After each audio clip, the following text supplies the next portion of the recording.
ଜଳ ସମ୍ପଦ ବିଭାଗ ଅଧୀକ୍ଷଣ ଯନ୍ତ୍ରୀ ପ୍ରଭାସ କୁମାର ପ୍ରଧାନଙ୍କ ଘରେ ଭିଜିଲାନ୍ସର ଚଢ଼ାଉ। ସରକାରୀ ଚାକିରି କରି ବାବୁ ପାଲଟି ଯାଇଛନ୍ତି କୁବେର।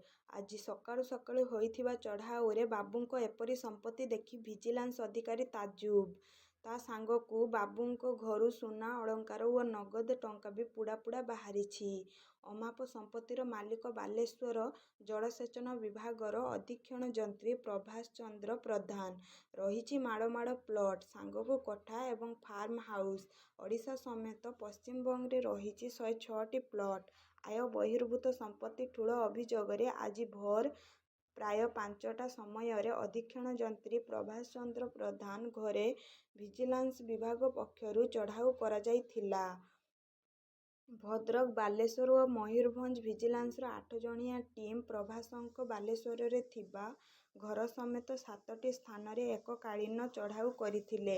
ଚଢ଼ାଉ ବେଳେ ପ୍ରଭାସଙ୍କର ଜଳେଶ୍ୱରରେ ଥିବା 5 ମହଲା ଘର ଓ ଜଳେଶ୍ୱରର ଲୋକନାଥପୁରରେ ଥିବା 17 ଏକର ଜାଗାରେ ଫାର୍ମ ହାଉସ୍ ଥିବା ଜଣାପଡ଼ିଥିଲା। ଏଥିସହ ଓଡ଼ିଶାରେ ଅଧୀକ୍ଷଣ ଯନ୍ତ୍ରୀଙ୍କର 88ଟି ପ୍ଲଟ୍ ଠାବ ହୋଇଥିବା ବେଳେ ପଶ୍ଚିମବଙ୍ଗରେ ରହିଛି 18ଟି ପ୍ଲଟ୍। ଚଢ଼ାଉ ବେଳେ ପ୍ରଭାସଙ୍କ ଘରୁ ନଗଦ 10ରୁ 15 ଲକ୍ଷ ଟଙ୍କା ଓ ସୁନା ଅଳଙ୍କାର ଜବତ କରିଛନ୍ତି ଭିଜିଲାନ୍ସ ଅଧିକାରୀ।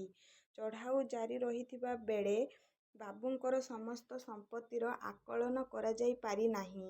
ଏଥିସହ ଭିଜିଲାନ୍ସ ଟିମ୍ ବାଲେଶ୍ୱରର କିଛି ଠିକାଦାରଙ୍କ ଘରେ ଚଢ଼ାଉ କରିଥିବା ସୂଚନା ରହିଛି। ଉଲ୍ଲେଖଯୋଗ୍ୟ, ବାଲେଶ୍ୱର ଜଳସେଚନ ବିଭାଗରେ ଦୀର୍ଘ ଦିନ ଧରି କାମ କରି ଆସୁଛନ୍ତି ପ୍ରଭାସ।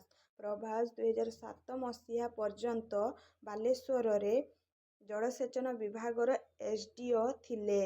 ପରେ ପ୍ରମୋଶନ ପାଇ ଜଳସେଚନ ବିଭାଗର ଅଧୀକ୍ଷଣ ଯନ୍ତ୍ରୀ ହୋଇପାରିଥିଲେ।